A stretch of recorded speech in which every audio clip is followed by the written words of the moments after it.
Graça e a paz, meus irmãos. Convido você a abrir a sua Bíblia no Evangelho de João, capítulo 14. Faremos a leitura de apenas dois versículos, versículo 16 e versículo 17, que nos dizem assim: E eu rogarei ao Pai, e ele vos dará outro consolador, a fim de que esteja para sempre convosco. O Espírito da verdade, que o mundo não pode receber, que não o vê nem o conhece. Vós o conheceis, porque ele habita convosco e estará em vós.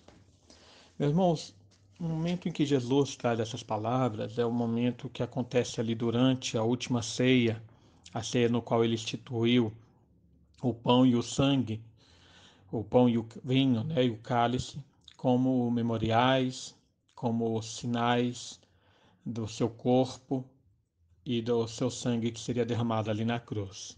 João é o único a relatar os eventos e as conversas durante esse momento da proclamação ali da última ceia. E nesse momento, Jesus está preparando os seus discípulos para aquilo que aconteceria a seguir, a sua morte e a sua ressurreição. E durante isso, então, durante essa conversa, ele fala algumas palavras, umas promessas de consolo. E é o que eu gostaria que nós víssemos aqui, duas características desse consolo. Primeiro, ele promete que nós temos um outro consolador, que é fruto da intercessão. Versículo 16. Vejamos que no mundo cheio de perturbações, no mundo cheio de angústias, de decepções, de medos, como é que a gente pode viver? Se nós olhássemos apenas para as coisas que acontecem ao nosso redor e que constantemente estão no nosso noticiários, nesse momento que estamos enfrentando uma pandemia e juntamente com a pandemia outras perturbações, tanto políticas quanto a instabilidade da segurança na nossa vida, como é que a gente pode viver tranquilo, viver em paz? Veja que Jesus ele responde que ele nos daria um consolador. Voltando ao momento em que Jesus disse isso, devemos lembrar que os discípulos, apóstolos, eles agora estavam sabendo que eles ficariam sem aquele que sempre os esteve ensinando, que sempre esteve os fazendo perseverar na fé enquanto eles lutavam contra os opositores. Quando os fariseus e escribas e muitas outras pessoas se levantavam contra eles, Jesus estava ali para os proteger, para poder falar contra os opositores, para ensinar os seus discípulos a manterem a fé viva dentro dos seus corações. Então, como é que eles continuariam na fé, perseverariam na fé depois desses eventos da morte de Jesus? Devemos lembrar que realmente a própria morte de Jesus foi um evento que abalou o coração deles. Como é que eles puderam voltar à fé? Aqui Jesus ele promete um outro Paráclitos. A palavra grega para consolador é Paráclitos, que significa tanto consolador quanto advogado. E o sentido especial dessa palavra é de alguém que está ao lado para ajudar, alguém que está ao lado para dar apoio, para dar firmeza. Jesus ele promete outro Paráclitos, porque Jesus já era um Paráclitos junto aos seus discípulos. E como ele haveria de morrer, ele enviaria alguém para lhe substituir. Então veja, irmãos, que o texto aqui nos ensina que, primeiramente, esse Espírito da verdade, ele é fruto da intercessão de Jesus. Eu rogarei ao Pai. A gente vê essa oração de Jesus clamando pelo apoio do Pai, clamando pelo envio do Paráclito, lá em João capítulo 17, quando naquela oração sacerdotal, versículo 11 e 12, Jesus diz: Já não estou no mundo, mas eles continuam no mundo, ao passo que eu vou para junto de ti. Pai Santo, guarda-os em teu nome que me deste, para que eles sejam um, assim como nós, quando eu estava com eles, guardava-os em teu nome que me deste, e protegi-os, e nenhum deles se perdeu, exceto o filho da perdição, para que se cumprisse a Escritura. Mas agora eu vou para junto de ti. E isto falo no mundo para que eles tenham gozo completo em si mesmo. Nesse momento, embora Jesus não use a palavra do Espírito da verdade, Jesus ele já estava clamando ao Pai que enviasse a eles, aos seus discípulos, aquele que continuaria a obra do consolo, a obra do estar ao lado dos seus discípulos, fortificando na fé durante as tribulações. Irmão, nós temos um Consolador que é fruto da intercessão de Jesus. Da mesma forma que os discípulos tiveram esse Espírito da verdade, nós também temos. Esse Espírito da verdade também tem a mesma função, como eu falei. Ele é consolador, advogado. Como eu mencionei antes, Jesus já estava agindo como esse Paráclito junto aos seus discípulos.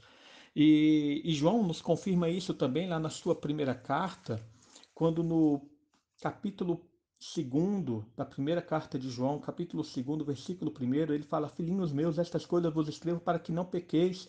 Se todavia alguém pecar, temos um advogado junto ao Pai, Jesus Cristo justo. Veja que ali na primeira carta, João ele nos fala que Jesus é um Paráclitos. E aqui então no Evangelho, quando então Jesus está falando com seus discípulos, ele enviaria um outro Paráclitos. A função do Espírito é a mesma função de Jesus. E além disso, vejam que ele tem a mesma presença. Ele vos dará outro consolador a fim de que esteja para sempre convosco. Isso nos remete também ao que Jesus ensinou lá em Mateus 28:20, ou melhor, que Jesus falou aos seus discípulos após a sua morte e ressurreição, quando lá em Mateus 28:20, ele falou: Ide por todo evangelho, por todo mundo, pregar o evangelho, toda criatura, né? E eis que estou convosco todos os dias até a consumação dos séculos. A presença do Espírito é a mesma presença de Jesus, constante, diária, contínua no povo de Deus. Além disso, nós temos um Consolador que é verdadeiro. É o segundo ensino aqui, essa promessa que consola no versículo 17. O Espírito da verdade que o mundo não pode receber porque não o vê, não o conhece. Irmãos, o Espírito da verdade aqui, o substantivo verdade, expressa aquilo que é oposto à falsidade. Portanto, Jesus está falando que esse Espírito ele é fiel, ele é fidedigno naquilo que ele executa, naquilo que ele ensina. Não há dúvidas a respeito da sua honestidade, da sua veracidade, na sua santidade. Mas veja que Jesus coloca que a sua presença é uma presença exclusiva no povo de Deus. O mundo não pode receber. São somente os filhos de Deus, os eleitos de Deus, os que creem em Jesus, que possuem esse Espírito Santo. Enfim, irmãos, para concluir, nós temos que aprender nessa meditação de hoje que a nossa confiança não está em homens, por mais verdadeiros que eles possam parecer. A nossa confiança está em Jesus, no seu Espírito. Ele que nos ensina por meio da sua palavra. Portanto, nós cremos sem dúvida é na palavra de Deus. Maldito o homem que confia no homem, diz as Escrituras.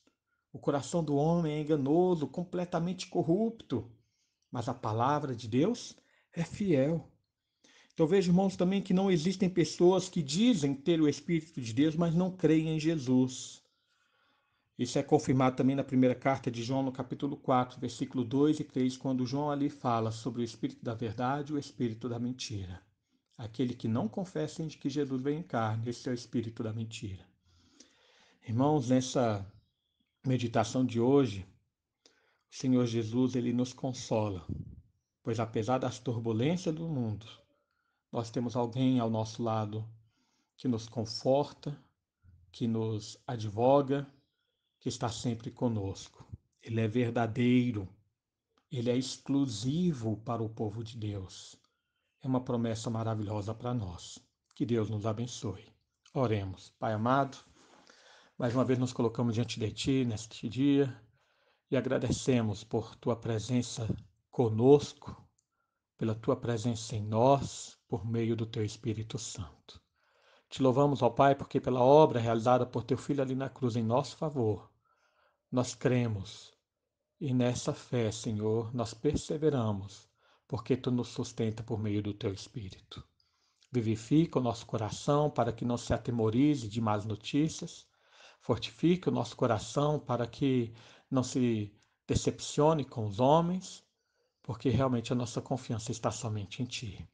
Abençoa-nos, ó Pai, é o que nós pedimos em nome de Jesus. Amém.